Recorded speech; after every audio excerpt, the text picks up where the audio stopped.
Umar pernah dikerjain sama Amr bin As, Pak. Pernah dikerjain sama dia. Itu tapi gara-gara itu maka Mesir terbuka dan seluruh Afrika terbuka, bahkan masuk ke Eropa. Itu awalnya adalah Amr bin As ngerjain Umar. Antum tahu kisahnya? A'udzu billahi minasy syaithanir rajim.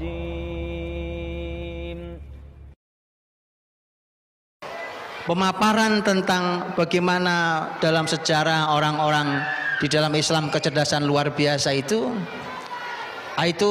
sesuatu yang sebenarnya saya sudah sering sampaikan dalam banyak hal. Contohnya saking banyaknya, Anda mau contoh di zaman manapun ada, mau contoh di bidang apapun ada. Dan itu merupakan keistimewaan muslimin. Saya berikan beberapa contoh untuk nanti saya lari pada ujungnya, berujung pada zaman Turki Utsmani. Saya ingin berikan beberapa contohnya, Pak.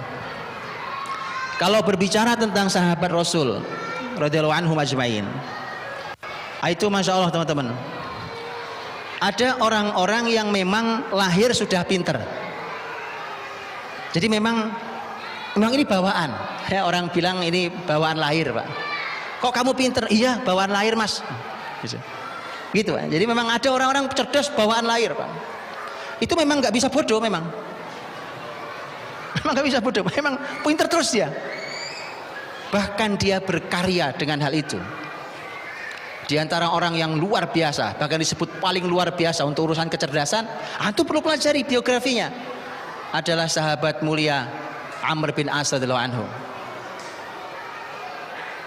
Yang itu cerdasnya orang itu luar biasa, makanya beliau dicacat oleh orientalis. Dicacat, Pak. Nanti begitu ngomong Amr bin As, bahasanya itu orang yang licik gitu. Nah, itu waliyadzubillah, itu mereka tanggung jawab dengan kalimatnya di hadapan Allah Subhanahu wa taala, nanti berhadapan dengan Amr bin As di akhirat. Radhiyallahu anhu, padahal Nabi memuji Amr bin As luar biasa.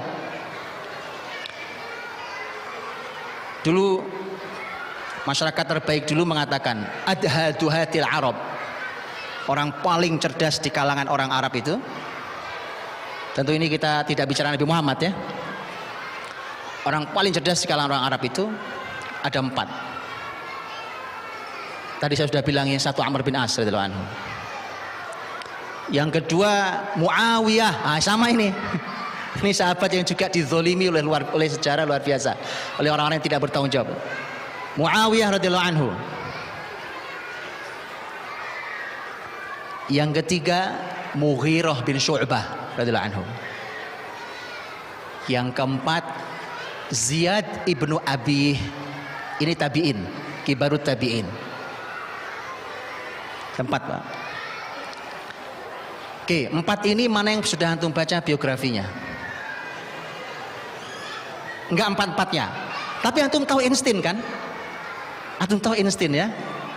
Apa kita bicara Einstein saja hari ini? Subhanallah.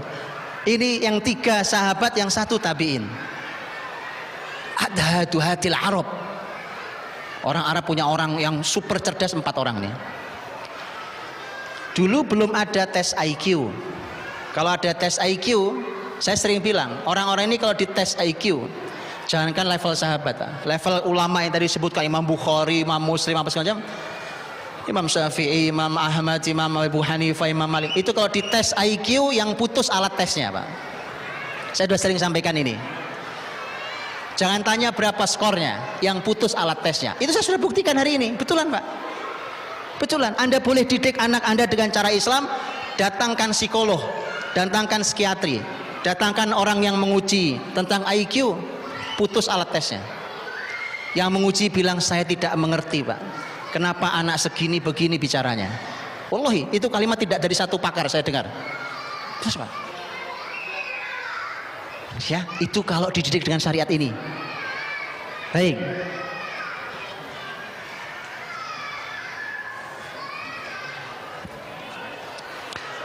Jadi adhadu hatil Arab. Ada sebuah ceramah bagus dari seorang ahli ilmu. Beliau mengatakan ini keempat-empatnya orang berkarya luar biasa. Amr bin As, Muawiyah radhiyallahu anhu, itu orang sangat cerdas, Bahkan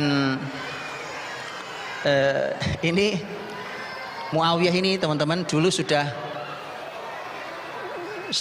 di apa dulu ya, masa jahiliyah dulu, waktu masih masa jahiliyah, Muawiyah lahir itu sudah masyarakat orang-orang sudah bilang ini calon pemimpin Arab. Ibunya marah kok. Loh, anak didoain kayak gitu ibunya masih marah. Celakalah anakku ini kalau cuma jadi pemimpin Arab. Coba, antum harus belajar kadang-kadang sama orang jahiliyah, Pak. Loh, karena ibunya nanti, masya Allah kan, antum tahu ibunya, sahabat nanti mulia. Jadi ibunya nggak ridho kalau anaknya cuma jadi raja Arab. Celakalah dia kalau cuma jadi raja Arab. Dia akan jadi pemimpin seluruh manusia. Terbukti apa tidak terbukti? Terbukti, Pak. Yang dia pimpin bukan cuma orang Arab. 20 tahun jadi menteri, 20 tahun jadi khalifah. Cukup ada orang kayak begitu, Pak. Dan 20 tahun di masa dia ketenangan muslimin kembali setelah sebelumnya kurang lebih 10 tahun muslimin dalam goncangan di internalnya. Segitu kuat hebatnya. Jadi dia dikenal dengan kepemimpinan yang luar biasa itu, dan dikenal dengan al-hilm. Hilm itu orang sekuat itu biasanya kalau ada orang ngelawan itu langsung bunuh dia, penggal dia, penjara dia gitu. Kalau dia enggak, Pak. Muawiyah dikenal dengan al-hilm. Hilm itu orang berbuat jahat pada dia tapi dia balas dengan kebaikan. Itu Muawiyah. Mau ada pemimpin kayak gitu gimana nggak dicintai, ya kan? Udah disakiti dikirimi hadiah, enak, Pak. Amr bin As radhiyallahu anhu dikenal sebagai orang yang cerdas, yang spesialisasinya adalah menyelesaikan al-mu'dilat. Mu'dilat itu artinya masalah-masalah yang super rumit yang tidak bisa diselesaikan oleh orang cerdas. Nah, itu harus Amr bin As yang ambil alih. Gitu. Antum tahu ketika terjadi ta'un Amwas di masa Umar bin Khattab. Ta'un, masya Allah, ta'un itu orang kena ta'un, wabah penyakit waktu itu di Amwas. Amwas itu di wilayah Palestina. Ketika menyebar itu, pagi sakit, sore meninggal, sore sakit, pagi meninggal, Pak. Cepat sekali itu, sampai korban begitu banyaknya. Termasuk korbannya adalah sahabat mulia, bahkan Amir Umara negeri Syam, yaitu Abu Ubaidah al-Jarrah radhiyallahu anhu. Umar sebagai khalifah harus menyelesaikan masalah itu. Sudah tidak kunjung selesai, siapa yang dipanggil? Amr bin As. Sini. Saya cuma nanya, emang Amr bin As dokter? Gitu loh, Pak. Ini bukan masalah Anda dokter atau bukan dokter. Ini orang spesialisasi menyelesaikan urusan yang super rumit yang tidak bisa diselesaikan oleh orang cerdas. Diajak diskusi sama Umar. Gitu. Gimana nih, masalah ini berat tahun Amwasnya. Itu dikaji oleh Amr bin As di lapangan, Pak. Dikaji sampai keluarkan rekomendasi. Apa biasa ini, Pak. Ini kalau hari ini udah penelitian S5 ini, Pak. S3 nggak masuk kalau ini. Betul, simpel sekali kalimatnya. Karena istimewanya orang dulu kalau bicara nggak panjang-panjang, Pak. Jadi saya mohon maaf kalau kepanjangan ngomongnya. Simpel-simpel tapi maknanya luar biasa. Jadi berbagai masalah tidak selesai. Obat sudah nggak bisa itu. Zaman itu nggak menyelesaikan. Sama, setiap zaman ada penyakit yang nggak bisa diobati kan, karena ilmunya terbatas manusia. Akhirnya rekomendasinya jelas. Amr bin As mengatakan, Khalifah saya ketemu jawabannya. Tentu pertama dia harus karantina, bahasa kita karantina. Makanya orang yang dari luar Amwas tidak boleh masuk ke situ, orang yang dari dalam nggak boleh keluar. Jadi karantina masalahnya. Tapi yang paling penting kata Amr bin As, saya melihat penyebaran itu luar biasa, penyakit itu terjadi luar biasa ketika orang kumpul-kumpul. Nah, penyebaran. Maka saya meminta mereka untuk berpisah. Itu keputusannya, berpisah. Itu berpisah, Pak. Jadi bahasa simpel-simpel zaman dulu tapi luar biasa. Maka ada yang pergi ke sana, pergi ke lembah, masuk ke gunung sana, masuk, pisah. Masakan ini harus pisah. Itu hanya hitungan hari selesai urusannya. Masalah berat Pak, itu spesialisasi Amr bin As. Jadi antum harus belajar dari Amr bin As tentang masalah itu. Itu orang secerdas Umar. Umar orang cerdas sekali Pak. Nabi sampai mimpi tentang ilmunya Umar, saking hebatnya Umar ya, radhiyallahu anhu. Nah, itu Umar itu sudah, kalau dengan Amr bin As itu sudah Masya Allah Pak, begitu akrab dan dekatnya, sampai Umar mengatakan Amr bin As ini orang yang bumi manapun dia pijak layaknya jadi pemimpin. Jadi ada orang yang memang tidak pantas jadi rakyat, gitu ya. Makanya tolong sadar diri, kalau kelasnya rakyat jangan mimpin, gitu loh Pak. Tolong sadar diri, karena memang ada orang kayak Amr bin As. Kata Umar, dia nggak pantas jadi rakyat, pantas saja dimanapun dia berada, pantas saja jadi pemimpin. Itu Amr bin As Pak. Dan itu kalimat jujur dari Khalifah Amirul Mukminin, Khalifah Adil Umar bin Khattab radhiyallahu anhu. Umar pernah dikerjain sama Amr bin As Pak.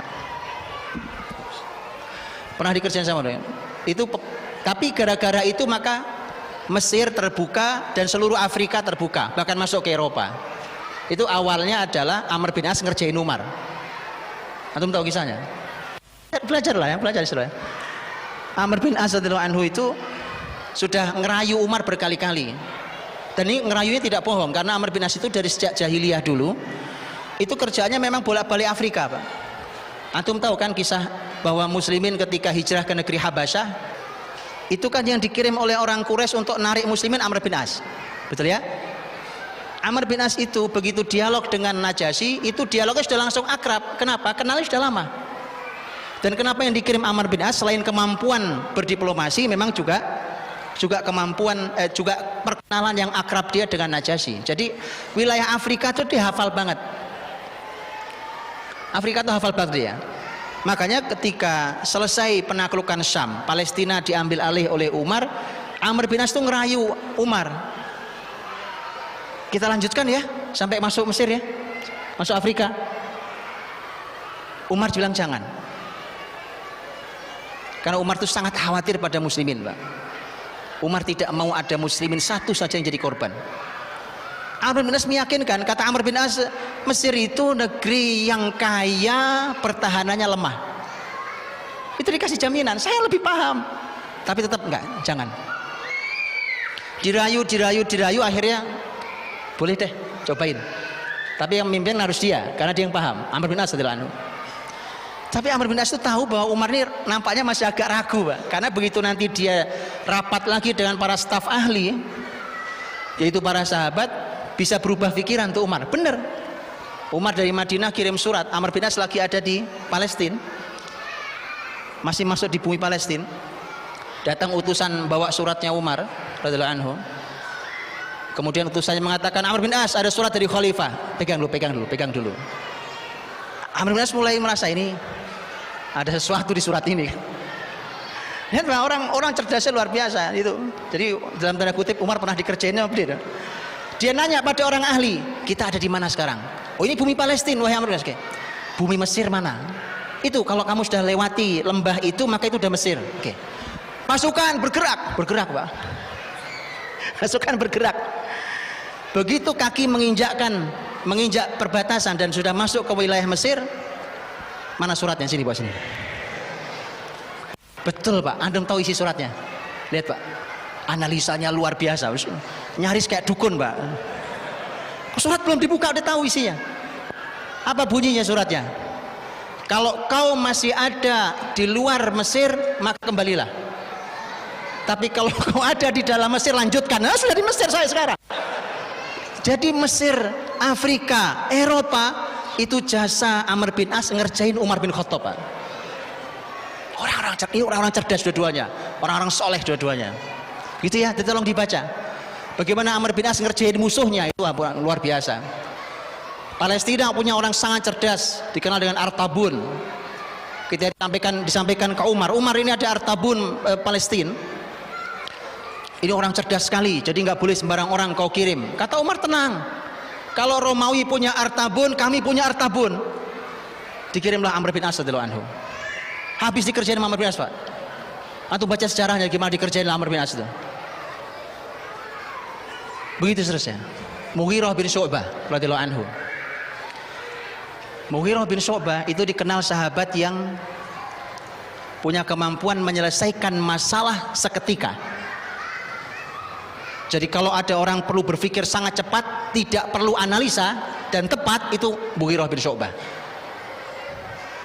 Oh, kita ini kebanyakan seminar workshop, masalah nggak selesai. Gitu ya? Itu gara-gara kebanyakan orang-orang yang sedang diskusi. Mughirah bin Syu'bah datang masalah seketika diputuskan, apalagi kalau masalah-masalah genting yang seketika harus diputuskan, itu jagonya Mughirah bin Syu'bah radhiyallahu anhu. Gitu Pak, itu isinya tuh orang-orang kayak gitu ya. Itu Islam tuh isinya, sahabat kenapa hebat mimpin bumi, itu isinya orang-orang kayak gitu. Bukan orang-orang yang kagum sama Persia Romawi. Bukan. Itu isinya kayak gitu. Ziyad bin Abi itu kisahnya panjang. Mughirah bin Syu'bah juga punya kisah, Pak. Dia pernah dikerjain, Pak. Saya ceritain sedikit, waktunya habis saya. Saya belum ngomong bagaimana caranya, Pak. Mughirah bin Syu'bah pernah dikirim Umar untuk menjadi amir di Bahrain, negeri Bahrain. Sekarang juga negara Bahrain namanya. Begitu memimpin, musuh-musuh Islam di Bahrain tidak suka. Akhirnya direkayasa, dan direkayasa itu oleh Umar akhirnya ditarik. Karena Umar juga menimbang tentang kestabilan masyarakat Bahrain, yang juga masyarakat yang ya perlu ditimbang kestabilannya. Ditariklah Mughirah bin Syu'bah, panggil ke Madinah. Orang-orang Bahrain, musuh-musuh Islam rapat. Begitu ditarik, sudah maunya ditarik sama Umar. Panggil ke Madinah, pulang ke Madinah. Musuh-musuh Islam rapat. Rasanya kayaknya Umar akan mengembalikan suatu hari. Kalau sudah tenang dibalikin lagi tuh orang. Nah, kita nggak mau. Gimana caranya? Kita buat rekayasa. Itu orang-orang kafir ngumpulin duit, Pak. Terkumpullah uang 100.000 dirham, uang besar. Dikirimlah satu orang cerdas, pemimpin mereka dikirim, pemimpin musuh Islam itu dikirim berangkat ke Madinah membawa uang 100.000 dirham. Diapain kira-kira uang itu, Pak? Kira-kira diapain uangnya, Pak? Datang ke Khalifah Umar, di sampingnya ada Mughirah bin Syu'bah. Pemimpin orang kafir ini ngomong, Pak, wahai Khalifah Umar, saya bawa uang nih, uangnya ada 100.000 dirham. Ini uang muslimin, diambil oleh Mughirah, dititipkan ke saya. Orang gak ada yang tahu kecuali saya. Dia bohong. Umar kaget tuh, tapi Umar tuh orangnya husnudzon sama ini, Pak. Jadi dia tenang, kagetnya tetap harus bertanya kan. Apalagi di hadapannya musuh Islam, Pak. Mughirah, apa kata-katamu? Kata Mughirah, orang ini bohong. Saya tidak ngambil 100.000, tapi saya ngambil 200.000.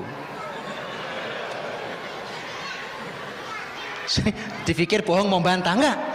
Bukan 100.000 saya ambil. Jadi kalau dia kembalikan 100.000 berarti dia ngambil 100.000. Kata Umar, mengapa kamu lakukan itu, ngambil harta muslimin? Kata Mughirah, saya banyak keluarga, saya punya tanggungan banyak, saya nggak punya uang.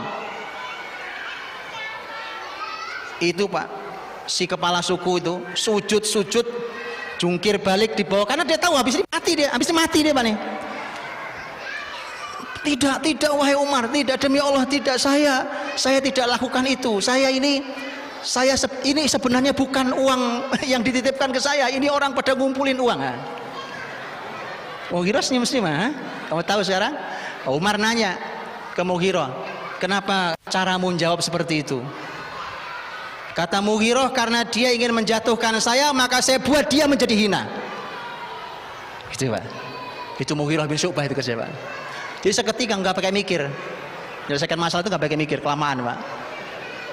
Ya jangan numpuk orang cerdas saja, Pak. Banyak masalah nggak selesai di tangan orang cerdas. Ziyad bin Abi disebut sebagai orang yang hadir di semua permasalahan. Jadi asal ada masalah apa, taruh dia beres. Di sana ada masalah, kirim dia beres. Ke sana beres. Besar beres, kecil beres, Pak. Itu Ziyad bin Abi. Oke, silakan dibaca ya biografinya.